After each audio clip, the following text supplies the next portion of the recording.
আচ্ছা, সব শেষে বলি, ঋণের বোঝায় যারা জর্জরিত, বিষ্ণু ইসলাম চমৎকার একটা দোয়া শিখিয়েছেন। আমাদের অনেকে ঋণের বোঝায় জর্জরিত, আছে না নাই? এদিকে কেউ আছেন? থাকলে হাত তোলার দরকার নেই, থাকলে এই দোয়াটা পড়বেন।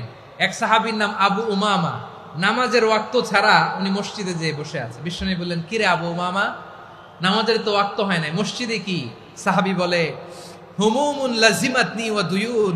নবী গো, ঋণের বোঝায় এমন টেনশনে আছি, ঘরে থাকতে পারলাম না, মসজিদে চলে আসছে। বিশ্বনবী বলেন, আমি কি তোমার এমন একটা দোয়া শিখাবো যেটা পড়লে আল্লাহ তাআলা তোমার ঋণের বোঝা হালকা করে দিবেন? আবু উমামা বললেন, ইয়া রাসূলুল্লাহ, অবশ্যই শিখাবেন। বিশ্বনবী বললেন, তাহলে তুমি পড়বা, আল্লাহুম্মা ইন্নী আউযু বিকা মিনাল হাম্মি ওয়াল হাযান ওয়া আউযু বিকা মিনাল জুবনি ওয়াল বুখল ওয়া আউযু বিকা মিন গালাবাতিদ দাইনি ওয়া কাহরির রিজাল।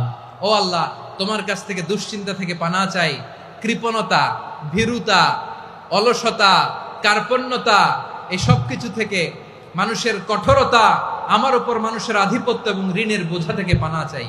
এই দোয়াটা যখন বিষ্ণুনবী শিখাই দিলেন, আবু উমামা বারবার এই দোয়া পড়েন, আল্লাহুম্মা ইন্নী আউযু বিকা মিনাল হাম্মি ওয়াল হাযান ওয়া আউযু বিকা মিনাল আজজি ওয়াল কাসাল ওয়া আউযু বিকা মিনাল জুবনি ওয়াল বুখল ওয়া আউযু বিকা মিন গালাবাতিদ দাইনি ওয়া কাহরির রিজাল। আবু উমামা বলে, এই দোয়া আমি পড়তে লাগলাম। কিছুদিন পরে দেখা গেল বিষ্ণুনবীর শেখানো এই দোয়ার বদৌলতে আল্লাহ তাআলা আমার সব ঋণ পরিশোধের ব্যবস্থা করে দিয়েছেন।